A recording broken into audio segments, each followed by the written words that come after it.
This evening, I want to explore some ideas from various different directions. And as Godehard was mentioning, I want to do it in a kind of way that hopefully is understandable, not going too deep unless you have questions that make me want to go deeper, but to bring these ideas together in a way that perhaps, I hope, makes sense.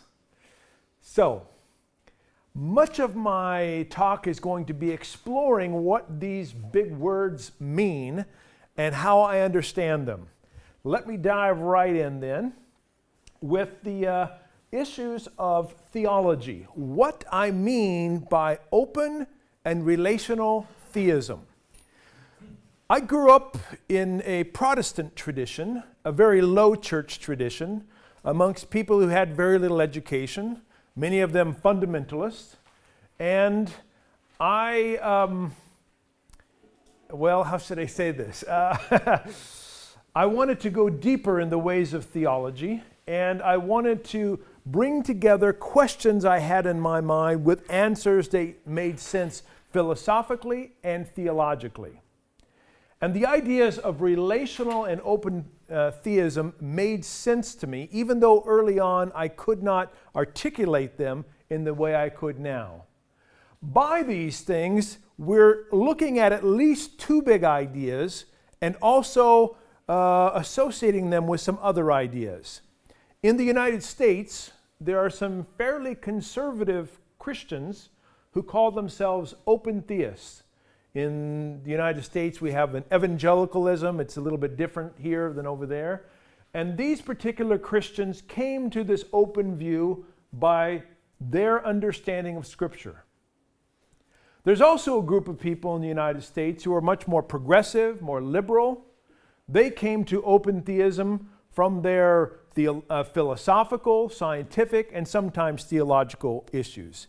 And so these two groups, these more conservative, Bible-believing, emphasizing people, and this more progressive, had lots in common, but they were very suspicious of one another. Very suspicious. And I suggested that this phrase, open and relational theology, might be a big tent, a grand framework under which various alternatives could exist. So by this word open, I mean that God experiences time analogous to how we experience time. In other words, moment by moment by moment. For us, the future is not yet settled. For us, the past is behind us. But for many theologians in Christian history, and Muslim and Jews as well, they thought of God as outside time, seeing all time at once, and therefore able to know what we think of as the past and what we think of as the future all at once. Open theists say that's not a good way to go. Instead, we should think that the future is really the future for God as well. And one of the major reasons why both conservative and progressive Christians think this is important is the questions of free will or freedom.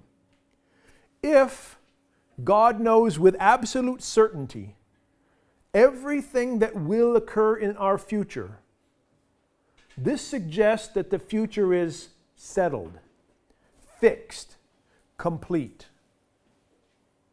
But we tend to think that free will choices require options, openness. If God knows the future with certainty, it's hard to make sense of free will and the choices we have in life. So for various reasons, biblical, theological, scientific, philosophical, many in this camp, or everyone in this camp, believes that the future is open not only to us, but also to God. All of them think God knows everything that can be known. God is omniscient. But in the category of things that can be known is not an actual future, because the actual future does not yet exist. So the first point, relation to time. The second idea, this relational, says that God is affecting, influencing, creating the world, and the world affects, influences God. There's both a giving and receiving. This may sound very common view. It may sound very obvious. In fact, today I was corresponding on Facebook with a person who doesn't know much theology, and the person asked, what is this relational theology? And I said, well, it's the idea that God affects us and we affect God. And they said, well, that's who rejects that idea? And I had to say, well, most of the major Christian theologians in Christian history, they thought of God as completely unaffected by the world, as perfect in the sense of not being changed in any way whatsoever. Relational theologians believe that God is really affected by what happens in the world, and yet God's nature remains unchanged. I call this God's essence experience binate. That is, God's essence is unchanged, unmoved, unaffected, but God's experience is changed in moment by moment, giving and receiving relationship with others. So God's nature is eternal and immutable. God's experience is moment by moment mutating, changing in relationship with the world. Now, under this open and relational camp, there's lots of other ideas that people often affirm. I've just put a few of them up here. I've already mentioned the idea of genuine but limited freedom. None of them thinks that we are free to do absolutely everything, where our freedom is always constrained. Many of them are critical realists, which is the idea that we have our perceptions of the world are in some sense true, but we can't know the full truth about reality. There's also a lot of concern about issues of nature and ecology. This is one of the main reasons I became an open and relational theologian early on. For me, the issues of love are paramount, of foremost importance, and I'll be talking about them more tonight. The possibility of transformation or real change in the world, the idea that we should draw from various disciplines, the sciences, traditions in various religions, humanities, etc. These kinds of things are typical amongst the open and relational theologians. Here's a way to think about it in terms of an umbrella. I could put others here as well, but notice in the very middle, I've put process theologies. Many people, when they think of open and relational theology, they think first of process thought. But there are other possibilities here as well. Many, for instance, Jewish theologians identify themselves first as Jewish theologians, but also have ideas that fit under this open and relational umbrella. All kinds of other feminists, womanists, missional.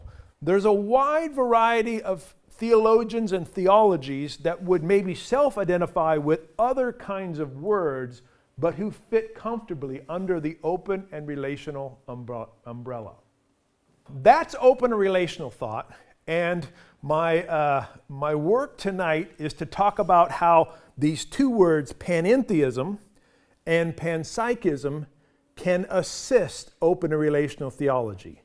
I use the word assist because not every open and relational thinker accepts panpsychism or accepts panentheism. Not everyone will self-identify as a panentheist or a panpsychist.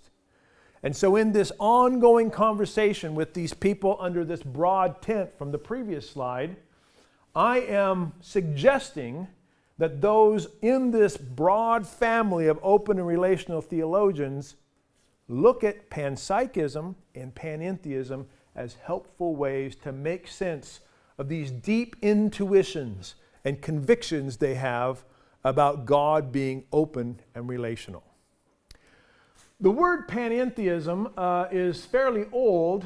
It was probably made most popular by Charles Hartshorne. He did not invent it, he didn't coin it, but this book and some others took this word panentheism and, at least in the United States, brought it to broader understanding, wider use. He had a particular way of thinking about panentheism, and tonight I'm going to talk about some varieties of panentheisms, but this was an important book. Godehard mentioned Philip Clayton in the early 2000s, I think 2003 or 4. Philip Clayton held a conference at Windsor Castle in England, bringing together about 20 theologians who were toying with the possibility that they might accept panentheism as a way of talking about their position. Interestingly, some of those theologians were Eastern Orthodox, some were Catholic, some were Protestant, some were of those outside the Christian tradition.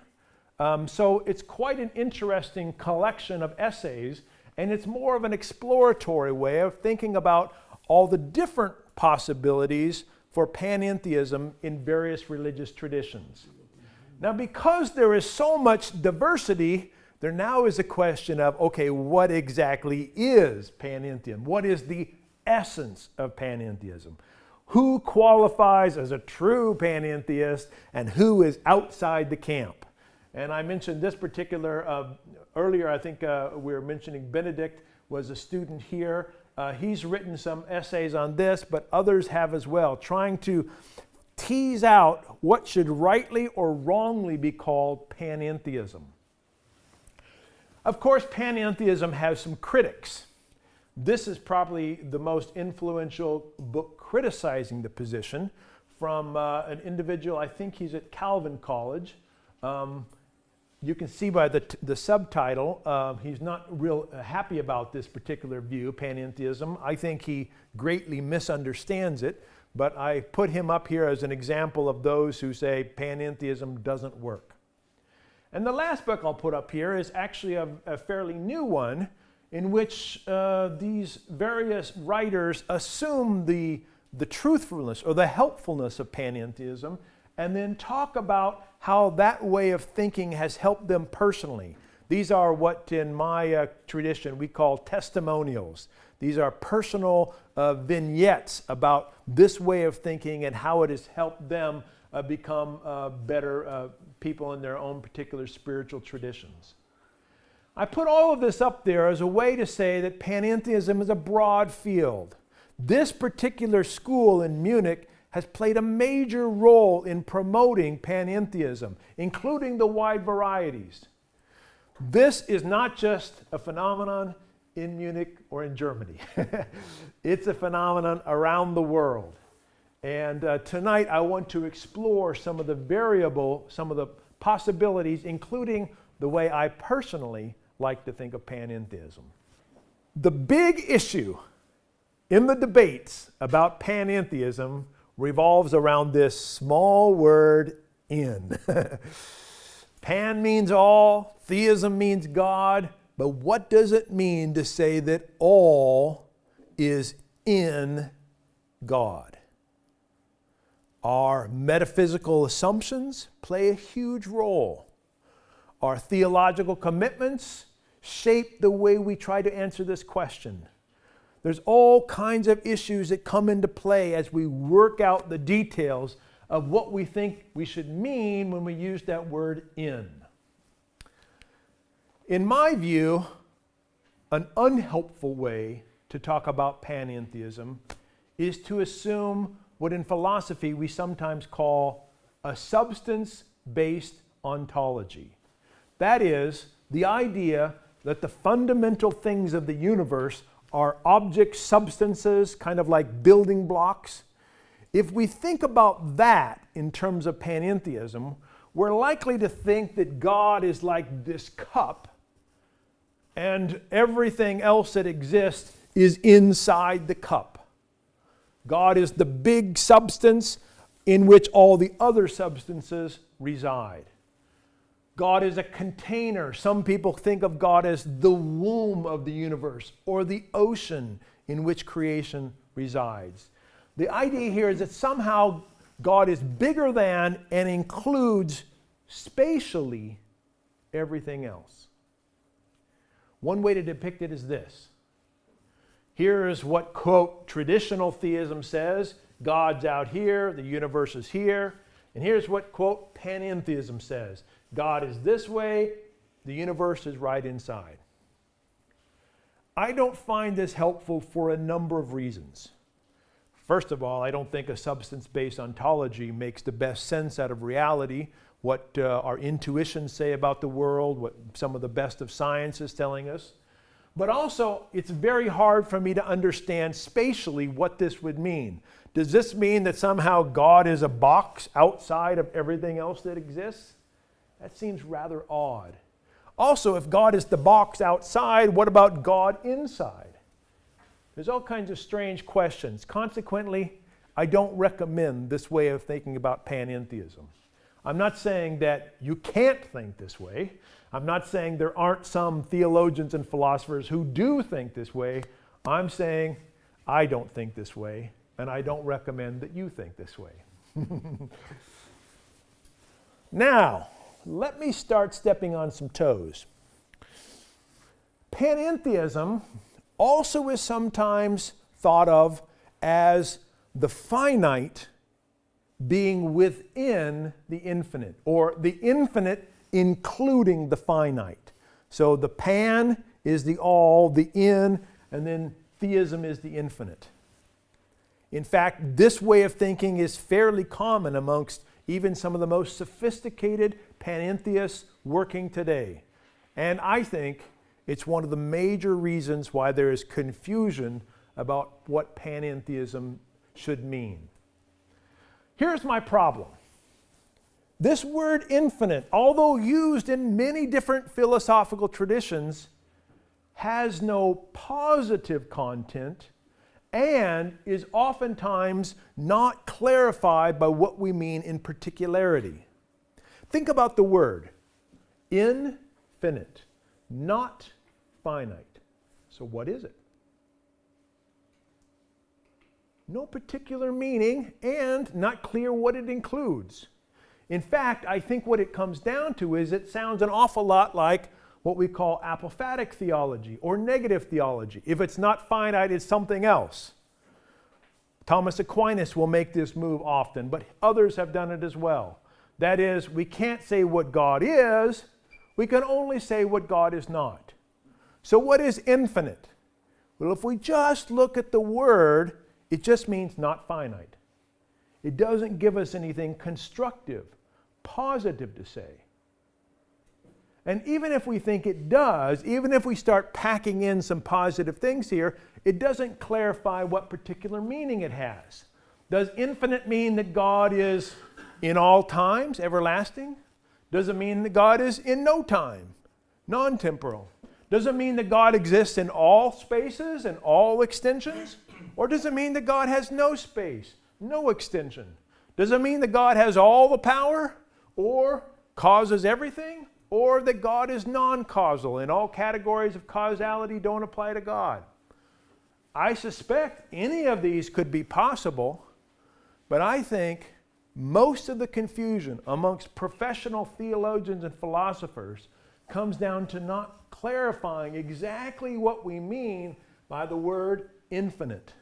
And these kinds of issues aren't placed on the table in an explicit way. So two problems I have with the infinite finite scheme. One is the word infinite itself doesn't tell us anything positive. Second, whatever we mean by infinite, most haven't clarified exactly what that entails. So I don't recommend using the phrases infinite and finite when talking about panentheism. I think the best way to talk about panentheism is actually not all that strange. And that is to think of the in panentheism as to say that God is passible, which is a theological way to say that God is affected, that God is relational in the sense that I mentioned earlier, that God is truly affected by what we do, and the pan says that God is truly affected by what all creation does. Some of my open and relational friends believe that humans have a real influence on God, that our good deeds please God, our sins frustrate God, or anger God, or make God sorry. Or they might even extend that to other creatures like, our dogs and cats. I've got a bad dog, so when my bad dog does bad things, God is disappointed. But many of them want to make a strong break between humans and lower entities of reality. Amoeba, worms, quarks, cells. And so they aren't panentheists because they don't think those things really have an effect on God. I think the pan in panentheism should say that not only creatures like you and me influence God, but all creation whatsoever influences God. The whole kit and caboodle. Let me see if I can illustrate it, if this will work here. I'm going to try something tonight that might just fall flat on his face, but I'm going to do it anyway. Let me see if I could illustrate this idea of everything being in God up here. I've got a little pin. Let's make this little line, if you can see it. Nope. Let me get this. Yeah, can you see that red line? Yeah. Just barely. I'm sorry that it's not stronger. That little red chevron that I have here, just barely seen. Let's make that represent one moment in God's life. One moment in God's life. And my theory suggests that God's life includes many moments. And so if you can see those red dots or those red chevrons going across the screen, this is one moment in God's life, the next moment in God's life, the next, the next, the next, the next. I'm already presupposing that God isn't outside of time as one eternal now, but God is experiencing time moment by moment. That's the openness part of open and relational theology. It's the idea that process theology probably made most famous, that God experiences time. So what this would say in terms of panentheism, let's make this zero, this O that I put up here, represent everything that exists, all creation. This moment of God's life, God takes in, experiences all of creation in that moment, and then responds to all of creation by influencing all creation in the next moment. And so we have this that emerges, but then God experiences that moment. And you can see how this is working here. In this very poor illustration, very poor artistry up here, we have the idea that God in one moment is taking in, is being affected by all that happens in the entire universe, or if there's multiverses, all the universes, and responds to that by affecting the next. And this occurs, and God takes that in, and God takes that in. And we have this idea that moment by moment, God is taking in everything and affecting everything. And this is how God and the universe work. This is pan, all, in theism. God is taking in everything that exists moment by moment. Now, not all open relational theologians will agree with this idea of God, but this is the one I'm proposing that makes the most sense to me. Now let's see if I can go to the next here without... Oh yes, excellent. What I'm suggesting then is that we will do better to understand panentheism if we assume an event or experience or substance-based ontology. That's a fancy way of saying that we should think about the basic units of the reality as like events or as subjects or as experiences. God then is an experiencer, and all things affect God's experience. I've already mentioned earlier this essence experience binate. God's nature is not changed, but God's experience is changed moment by moment.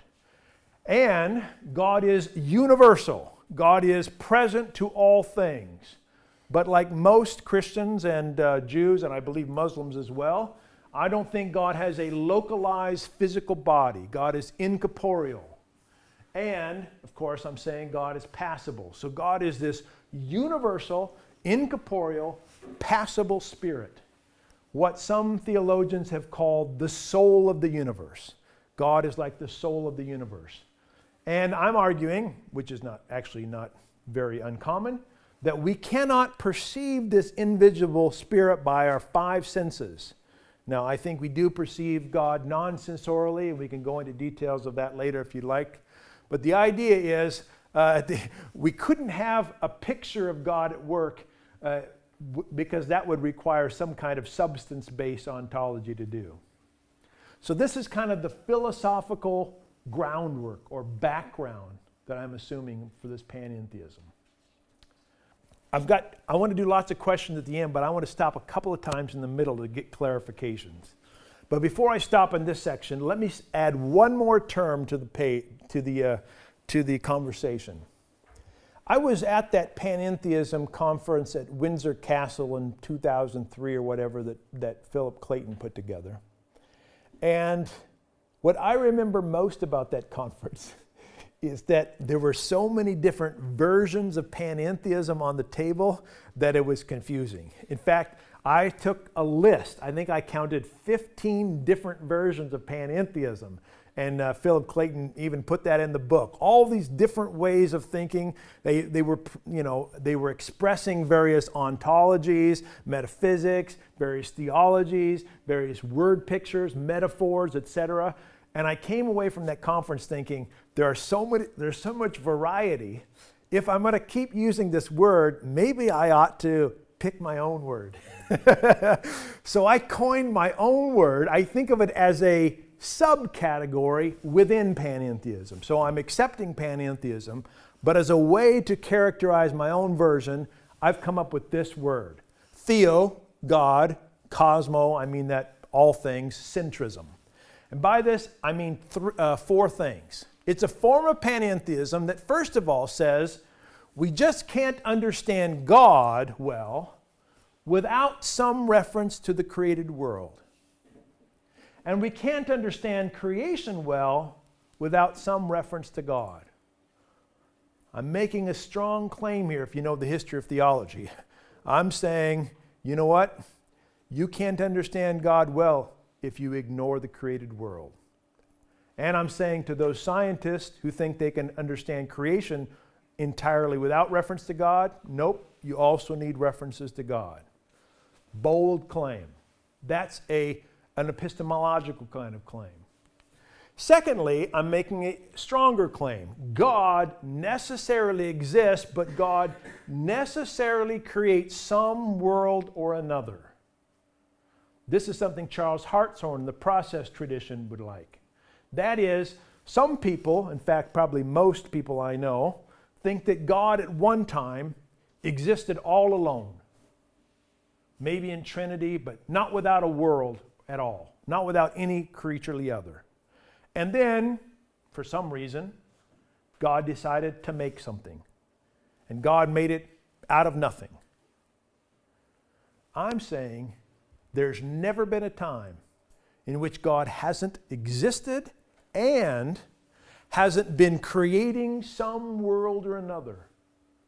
God is everlastingly creating. I like to use the phrase, God is ever creator. God just didn't decide to create 13.8 billion years ago and bang, the universe came into being. God is necessarily, everlastingly creating in each moment out of that which God created in the previous moment, and that succession has no beginning. Now, one of the common objections to that particular view is this. Well, are you saying then that our world is eternal? Are you saying that this, however big this universe is, it's expanding all the time, are you saying that it is also eternal? Because after all, if God necessarily exists, God necessarily creates some world or another. No, I'm saying no single world, our universe isn't itself necessary, but some world is necessary. Let me see if I can illustrate it by using Friedrich as my example. Let's pretend that Friedrich, how would you pronounce it? Friedrich. Let's pretend that he's able to live 100,000 years. We have a 100,000-year-old human with us here tonight. And let's also say that he has a peculiar attribute. He always has to have at least one close friend. He's always in relationship with at least one other. Sometimes he has more than one close friend, but in his 100,000-year lifespan, he's always been in a close friendship with at least one other person. Now let's suppose also that every person he's had a close relationship with lives an average human lifetime, 60 to 80 years, sometimes less.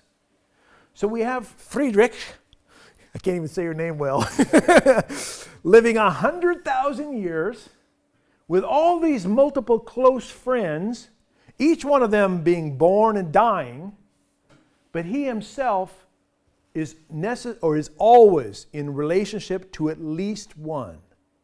None of those friends, him or herself, is necessary, but that he has a friend is necessary.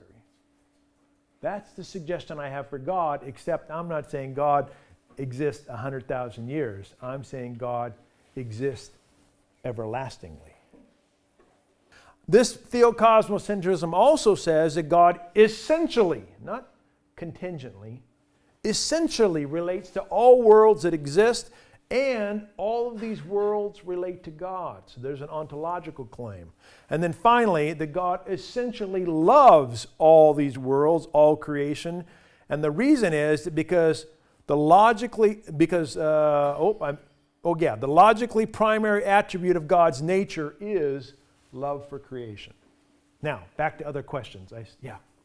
So what you were saying is that God has to create, so he isn't free to not create. Correct. Kind of wild, huh? In my proposal, God can't choose not to create, to use the double negative. There are several advantages here. One of them is that creating is part of God's essence. The traditional view of God as creator says God could have decided not to create, which means that creating is contingent to God. This is saying, I get to put a capital C on my creator because God is necessarily so. Yes? Does this imply also that God is not fulfilled because he's like also us at some point? So I imagine that there are like two waves going, and these waves, like one wave is for God and the other is like our development. And I think I've seen with Whitehead. So, and whenever those two lines cross at this point, there's like somewhere the exchange between God's knowledge, wisdom, whatever, and ours. So is this like the moment where we exchange and we like give a part to God and fulfill him in some kind of way? This proposal, and most open and relational thinkers will say that God, in some sense, is unfulfilled unless the relationship is there. Now, most theology, Thomas Aquinas, I'll pick on him again, has a God who is not dependent in any sense on creation. The proposal I'm putting up here says that God doesn't depend on creation for God to exist. God exists necessarily. This is aseity. But because God's primary characteristic is love, and love is giving and receiving, it's this real relationality, God really does depend upon the world for that kind of love to be exchanged in that kind of relationship. So there is a real dependence in that sense. Transition slide. Panpsychism, or what some people call pan-experientialism. I thought I would begin with a quote from someone who's not really a philosopher, but who's very influential, at least in America, the poet Thomas Berry.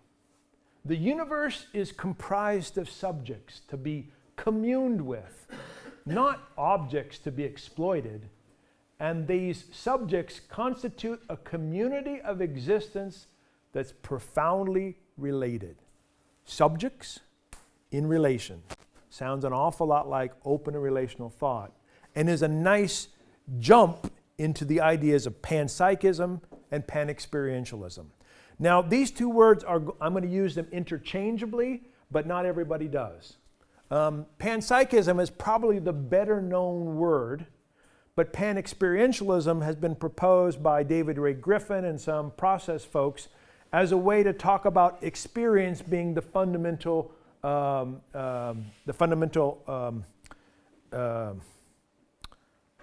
to all reality, that everything is fundamentally a drop of experience. In fact, I have that here.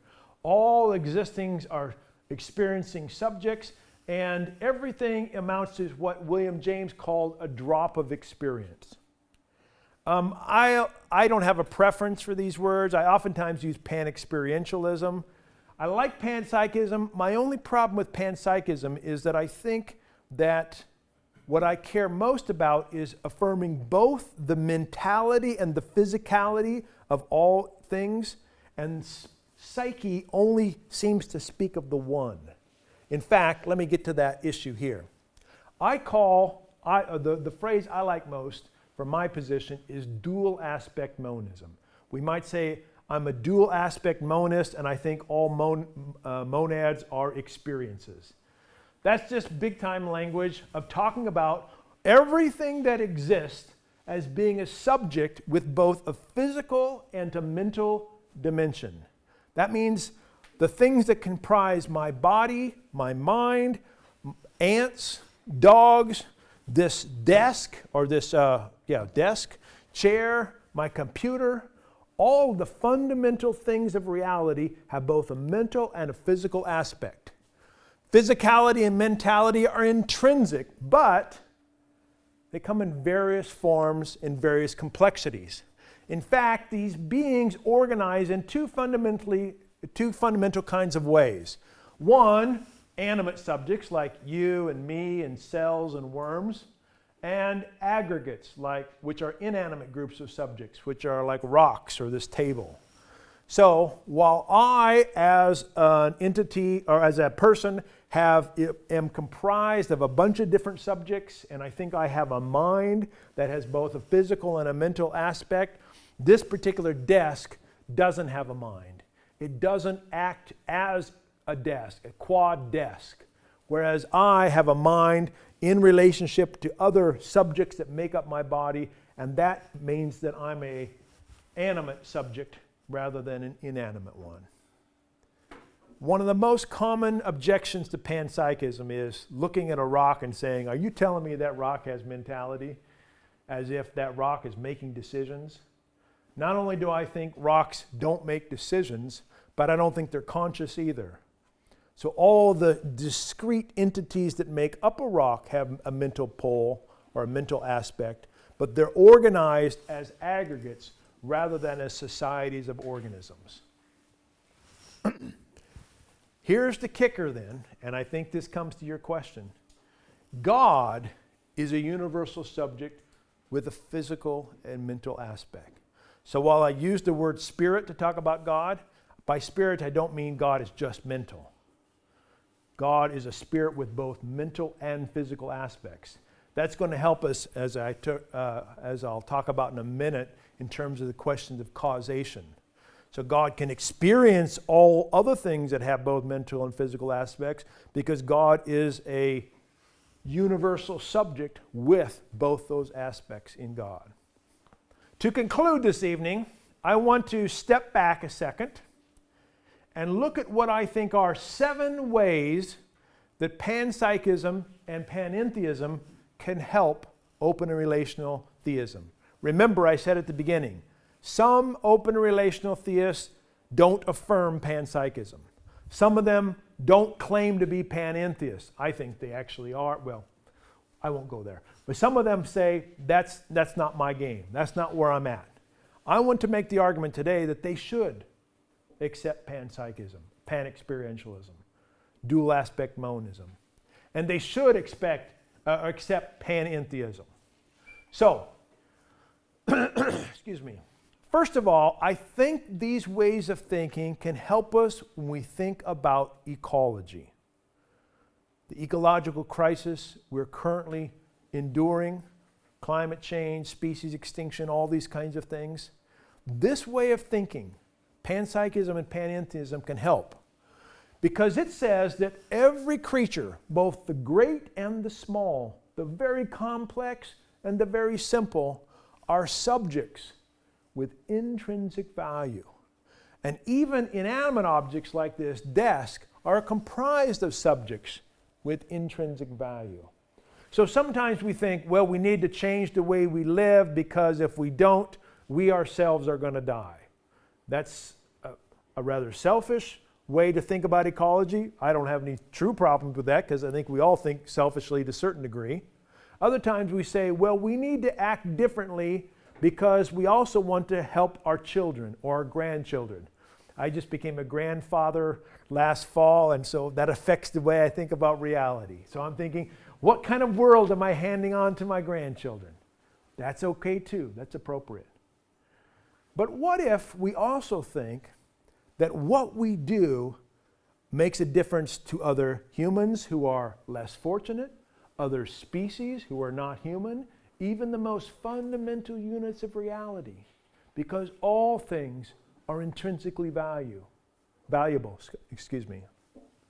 Panentheism and Panpsychism can help us with that kind of framework. They provide this framework that can motivate us to care about creation, and they can make a framework for making sense of God caring for all creation.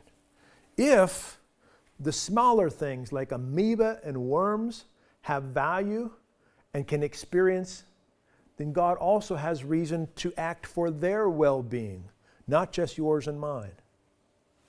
So I think it's got a great ecological advantage. Secondly, this way of thinking helps us think about evolution. Rather than say evolution isn't real, or say that in evolutionary history there were these big jumps that occurred from non-life to life, from non-mental to mental to conscious, from things that were entirely determined to things that are free, Panpsychism can affirm what I call a smooth, not super strong emergence of species and consciousness in evolutionary history. I will make a bold proposal. I think scientists who presuppose something like panpsychism will be the first to propose a plausible theory of how life began on the planet. Because it's not hard to imagine how life can begin from entities that have mentality, even if very, very, very, very small. I'm not sure how that's going to happen. I'm not a scientist. But with that philosophical framework in mind, I suspect that will be, the scientist who has that framework will be the first to offer a really plausible theory for how life began. Panpsychism can also provide a framework to claim that God creates through evolution without supernatural coercion. Now here in Europe, amongst people who believe in God, the issue of evolution isn't that big of a deal. But in America, we fight about it. In America, there's a strong group of mostly Christians, although there's some Muslims as well, who reject evolution entirely. I'm a part of a group who's trying to reach out to them to say that you can accept evolution and argue that God creates through an evolutionary process. If you presuppose that everything affects God, like panentheism says, and that all things have mentality and physicality in them, you can understand how God can create in that kind of relationship, and that humans did become difference in degree rather different than kind from the rest of the world. That is, we can be a part of the evolutionary history instead of exceptions to it. Now, of course, humans are going to be different from others. We're going to have specialized things because of our complexities, etc. We don't have to say we're the exact same as chimps, dogs, dolphins, amoeba, worms, whatever. But we can say we have real continuity. And this framework helps us to make sense of that while also saying God is creating through that process. Number 3, this is one that many of you here have probably been working on. I'll be fairly brief. Panpsychism helps us with the mind-body problem. So, Instead of saying that reality is entirely comprised of ideas, which is some forms of idealism, or that reality is entirely material or physical, which is some forms of reductive materialism, or that our minds are purely mental and our bodies are purely physical, what the standard form of mind-body dualism, we can solve the main causal question in the mind-body problem by saying that all entities that comprise our minds and comprise our bodies have both mental and physical aspects. Now, working out the details of how consciousness emerged, the kinds of emergence that are involved here, that's part of the work that's being done here, in fact. But the general theoretical framework is possible through panpsychism. Open relational theologians then don't have to adopt mind-body dualism. This is the biggest temptation. Why? Because they believe in free will. They think they have genuine experiences of God. They don't doubt their own mentality. And yet they look at their bodies and they're sure, well, does my toe have mentality? They want to say, no, it's completely material. And so mind-body dualism is tempting. Panpsychism can overcome that temptation. Number 4, that we have limited freedom and agency. If panpsychism is right, that all beings are subjects, then we can better conceptualize creaturely agency and self-organizations at less complex levels and real freedom at higher complex levels. And these expressions of agency and freedom will vary depending on a being's complexity. And this then fits this intuition that open relational theologians have that humans are not predestined. Their choices truly matter. In fact, these can extend to all creation and not just humans. In other words, it's very tempting for some open and relational theologians to say, yes, humans have freedom, but other creatures don't. Or, sure, humans, dolphins, elephants, and dogs have freedom, but worms don't. I want to say maybe it makes sense to say worms don't have genuine or extensive freedom, but they have some kind of agency, some kind of responsiveness, and we can then talk about this going top to bottom, most complex to least complex in terms of freedom and agency. Number 5, the problem of evil advantage. Now this one takes a little bit of finessing. I'm going to try to do it really quickly here, but I think this scheme that's oriented around panpsychism and panentheism can help us to say that all subjects simply can't be controlled entirely by others, including God. This has been some of my primary work the last few years, making the argument. In fact, this is my newest book written for a popular audience with the provocative title, God Can't. If God's nature is self-giving, others-empowering love, and God does that necessarily because that's who God is, because this self-giving, others-empowering love comes logically first in God's nature, then God simply can't control others. Or to put it in a very general way, because God loves everyone and everything, God can't control anyone or anything. Now, a God who can't control evildoers or can't control natural evils done by chance or things in nature is not culpable, is not morally responsible for failing to stop them. This uncontrolling love of God, which I call essential kenosis, says that God simply can't control creation, therefore God's not culpable for failing to prevent evil. I spell this out in this more academic book called The Uncontrolling Love of God, and this one I just mentioned called God Can't. In fact, if some of you are interested in process thought, but want to get past the really difficult language, this particular book is written for a wide audience. I wrote this book about 3 years ago, and I realized that my mother couldn't understand it. So I wrote the second book so my mother could understand it. Anyway, if you want to wrestle with the problem of evil, here are a couple of books you might look at. Number 6, The Divine Action Advantage. Instead of saying God's causal action is entirely different in kind from creaturely action, this scheme provides analogical language to describe God's actions. God's actions will differ in degree, however, from creaturely action. Therefore, they provide a framework to avoid what I call absolute anthropomorphic language, that is, saying God is exactly like you and me, but also avoiding absolute apophatic language, which says God is entirely, has no relation whatsoever to creation. I want to avoid both those extremes. And finally, number 7, the love advantage.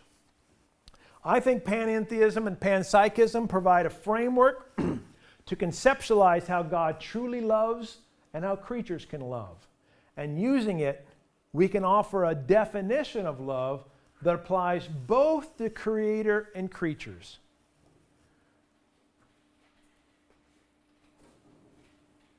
Let me be vulnerable to conclude this evening. What I care about most in my life is living a life of love. Most mornings I wake up and my first thought is, God, I want to love. And I do a kind of breathing exercise where I symbolically breathe in God and breathe out love. And then I set my intentions for the day. At the end of the day, in fact, I'll put it this way. When I die and my wife is thinking about what to put on my gravestone, I don't want her to put he was a theologian or a philosopher, although those are really important to me. I want her to put he tried to live a life of love.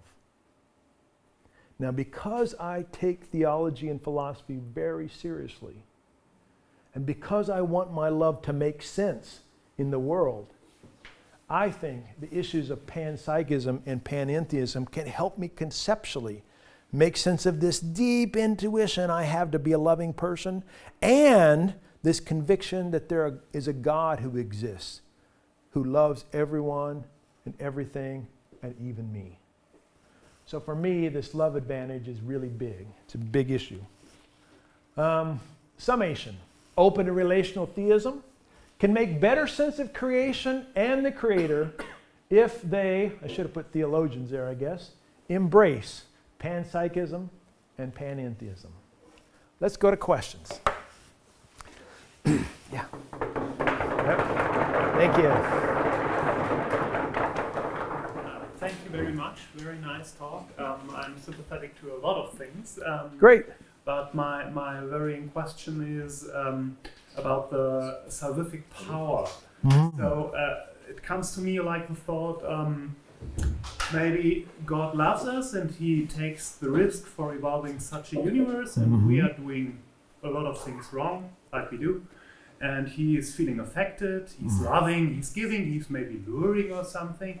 But if we mess everything up, what can he do? Why should we trust him? Why should we think he's worthy of worship if he cannot do something to make everything good? Yes. Maybe there is a point where he thinks, okay, they just messed up like a lot of other worlds and let's start a new one. Yes. So the God I believe in can't destroy this world and start a new one. But you're just kind of throwing that out there. I think your ultimate question, though, is, does this God have the resources to fix it all? To make sure salvation is guaranteed? When we screw things up, take climate change. Doesn't look good for us right now. This planet doesn't look like it's headed in a good direction. Can God save us? In my view, God can't save us single-handedly, but God is the necessary cause for any salvation that can occur when we respond with God. So my eschatology, we might say, is a cooperative or a participatory eschatology. It says that those who cooperate with God enjoy salvation in this life and the next. Those who don't enjoy salvation in this life and the next. I think God never gives up on anyone or anything in this life and the next. So I don't believe in a God who sends people to hell, for instance. But I also don't have a God who can single-handedly redeem all things against their will.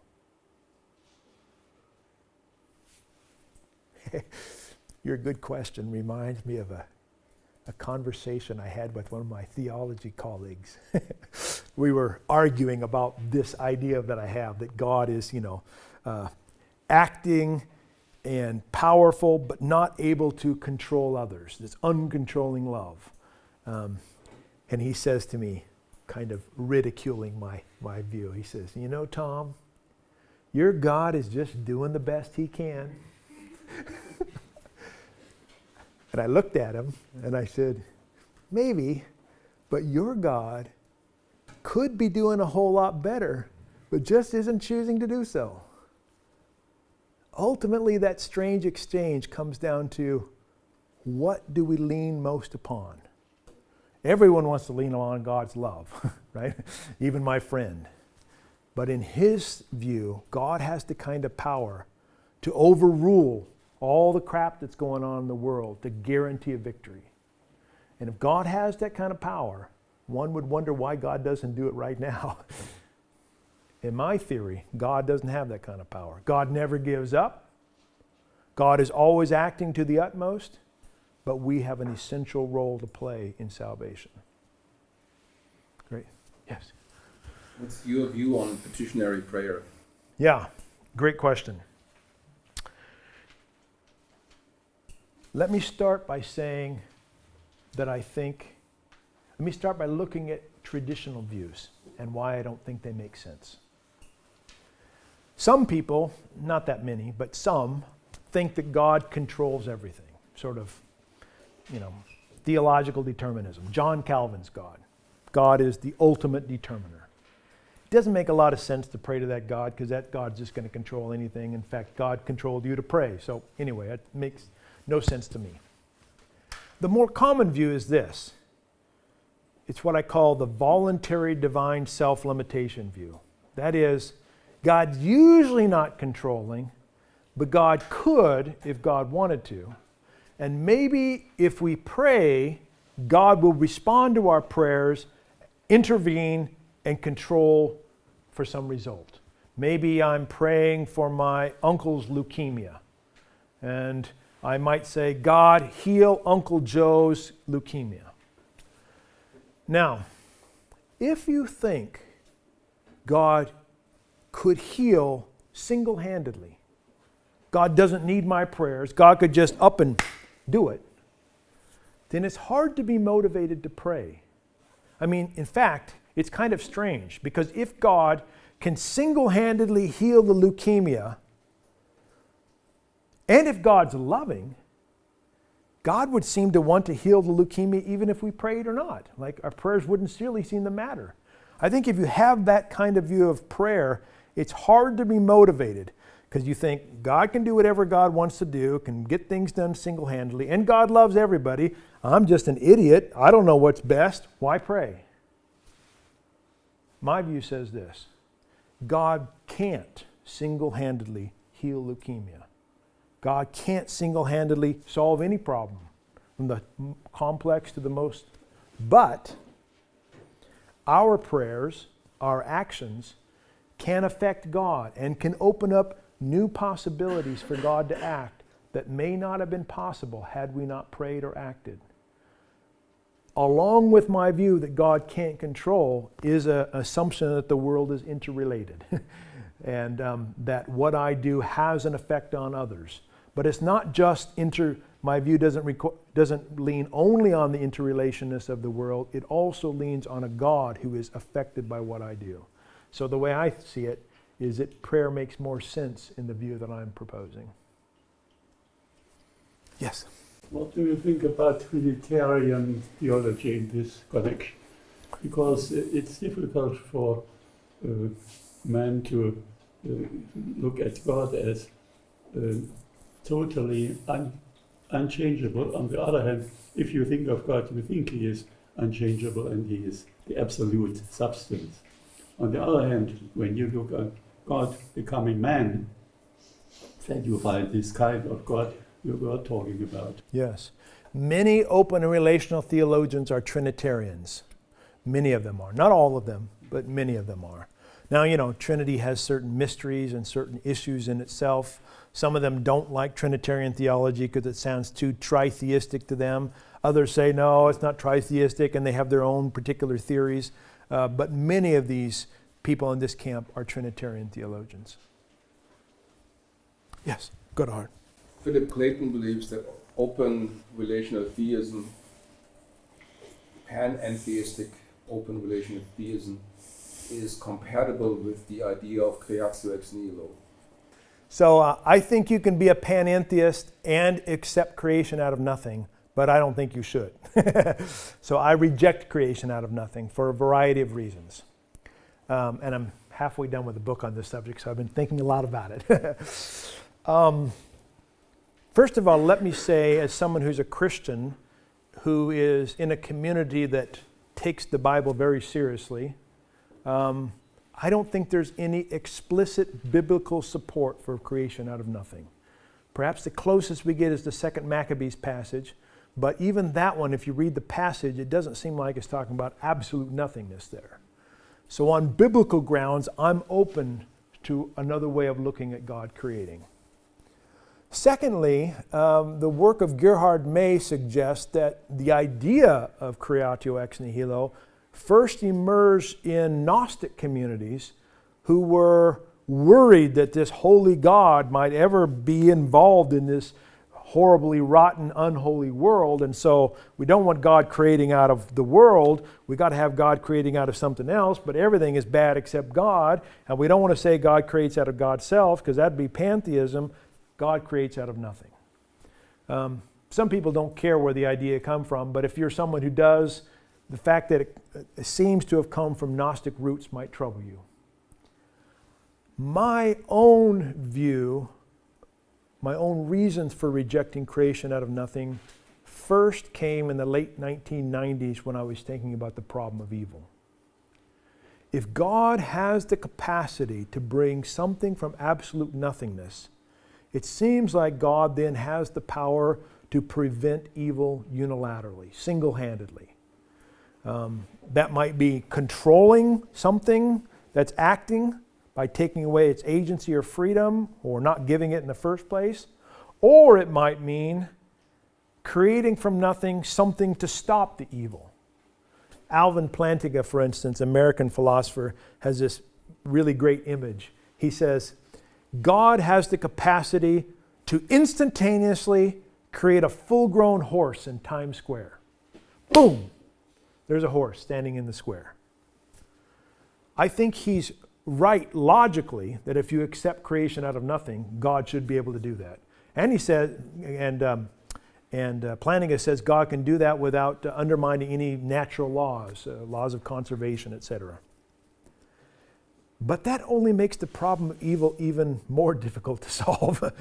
If God can instantaneously create something out of nothing, and right now some American walks in the room with a machine gun and starts shooting people, God would be able to instantaneously create a metal wall and stop all the bullets. But God doesn't seem to do that, at least not very often. So, it was for the problem of evil reasons that I first began to question creation out of nothing. Now, the problem with the alternatives has been multiple. One, it sounds like to some people, if God creates out of chaos, let's say, that God was like walking around the universe one day and says, hey, there's some stuff. Never seen that before. I think I'm going to create a universe. As if there's some uncreated matter out there. My proposal says that God creates in each moment out of that which God previously created, and that's been everlasting, so that overcomes the uncreated matter problem. Others say, well, that means the world is eternal, and we only want an eternal God. My illustration with Friedrich and his friend tries to overcome that by saying no single world is eternal, but the chain, the succession of creaturely others. Even Thomas Aquinas said that, and Yes. well, it's not a problem. Yeah. Well, now I'm going on and on my answer. Anyway, that's kind of the issues that I come at.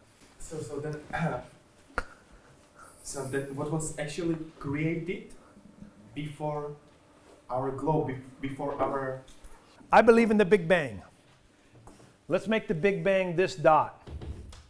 And I think there's strong scientific evidence that we live in an expanding universe. So let's make the universe expanding like this, getting bigger and bigger. Science gives us strong reasons to think there was a beginning to this universe. My theory says there was something before. What was it? One major proposal I like says that in the moment prior to this bang, there was a relative chaos from a previous universe that began with the Big Bang. Question is, where'd that come from? And you get the idea. Everlasting sequence. So I believe in the Big Bang. I think there's strong proof for that, or strong evidence for that, I should say. There's questions about, dark matter, dark energy that still scientists are still working on. But my hypothesis says there was a before the Big Bang for our universe. You Yes. get a lot of mileage out of the notion of infinity, which you didn't want to do. Yeah. I don't like infinity. I do like everlasting. Yeah, did I see a hand over here? Yes, yeah. Well, we speak a lot about things that are transitory, but it only is possible if we believe in real materia. So what if everything, let's pretend it's just consciousness, and the table you were talking about is just like a manifestation of an idea, it's a product of our mind. So what if we see things like this and there is no there's no reason for an existential fear of, for example, climate change or things like that, because it just is all our consciousness. So it's maybe closer to Berkeley. It doesn't seem to fit my everyday life. So when I was in 5th grade and Jim Spurl punched me in the nose, I didn't think to myself, I'm just thinking this. I think he actually punched me. That's kind of the critical realism position. I do think our minds shape, interpret reality, but I don't think they produce reality, or they don't think they generate the external world. I think that's edges towards solipsism. It reminds me of a story that, this philosopher G.K. Chesterton? He was telling a story about this philosopher who was in the woods and wrestling with whether or not there was an external world. Should I be a solipsist and think that the world is only in my head? Or should I think there's an external world that affects me? And kind of wrestling philosophically, how do you come down on this? Because I can only think through my mind, so I'm assuming that's true. I think, therefore I am. But there also seems to be a world out there, but I can't prove that world. So he's just wrestling, and he tells his next door neighbor, he says, I'm wrestling with solipsism. I can't come out of it philosophically. There seems to be a world beyond there, but how do I know I'm not just creating it? In the middle of the night, his friend went in his house, tied him up, took him outside, put the rope around his horse, and drug him through the woods. Got to the edge of the woods, took him off the ground. He was all scuffled up, put him up against a tree, and nailed his hair to the tree and hung him in the tree like this. The police found him the next day. The police took him off. He's barely alive. They took him to the hospital. He ended up recovering, and the police said, what happened to you? And he said, my next door neighbor came in the middle of the night, put me in a rope, dragged me through the forest, nailed me up on a tree. The police says, well, let's go out and charge him with the crime. That's a horrible thing to do. And he said, no, my neighbor gave me the greatest gift ever. I'm not a solipsist anymore. I can't deny there's an external world to me after this. That doesn't prove solipsism is wrong. What it says is that our experience of the world should come into play when we try to make sense of reality. And I think it's inevitable that we think there's an external world that has an effect on us. Yeah. Does your view of panentheism have a concept of an afterlife, and if so, what would that be? My version does. You don't have to believe in the afterlife if you're a panentheist, but I do. I've been very shaped by the Christian tradition. So I believe in what philosophers call subjective immortality. That is, we continue to have subjective experience beyond the death of the body. I don't think this body goes with me into the afterlife. But I do think I have some kind of embodiment, or at least physicality, whether or not I'm a mind with both a mental and physical dimension, like Panpsychism says, or the Apostle Paul talks about getting spiritual bodies. I don't know what that looks like, but I'm open to that as a possibility. If they exist, I think they're panpsychist, so that those spiritual bodies have both physical and mental dimensions. So I also don't think God sends some people to hell. I think God continues to seek relationship in life of love. We can continue to say no to God in the afterlife. And if we do, we reap the natural negative consequences that come from saying no to love. But that's lots of speculation there, but that's how I think of it. In your picture you drew there, you were saying that God kind of creates out of everything that was before. In that previous moment, yes. Yeah, exactly. So wouldn't it be necessary for you to, before the Big Bang, kind of try to consolidate those two lines back into it? Are you familiar with the Whiteheadian idea that the many become one and are increased by one? Okay. It's this idea of thinking about plurality and singularity. And it's a way of thinking that ultimate reality is in process, that in every single moment, we... your first name again? Sebastian. Sebastian. This is Sebastian's life. Is that close to spelling it right? Yes. All right. So here's one moment in Sebastian's life, the next moment, the next moment, the next moment, the next moment. The idea is, in this particular moment of Sebastian's life, they're preceded by lots of other moments, not only in his own life, but in his environment. So like right now, your mind is influenced by your body, and that's all of these moments can include bodies, also this room, all the rest of us, we're a part of these activities that are going in this previous moment. My proposal says that God, and actually this is influenced by Whitehead, God takes everything in the previous moment, relevant to Sebastian in this moment. God acts and offers Sebastian a whole bunch of options or opportunities in this particular moment. These options and opportunities then come from what happened in the previous moment. And Sebastian can choose one of them. In this particular example, I'm going to say the ones at the top are the best. Whiteheadian would say they're graded for the relevance, and this one here might produce the most beauty, intensity, and zestiness. If you choose the best here, in my view, you've acted lovingly. You've done the best that God calls you to.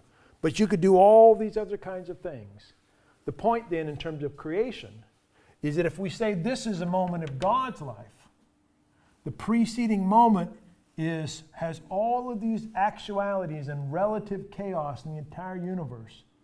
And to use Christian language, God sees it all and says, "Let there be light." Boom. And then because of that, and because of this, things start to form and the universe begins. Great. It looks like time to stop. Thank you so much for coming this evening. I appreciate it. Yeah.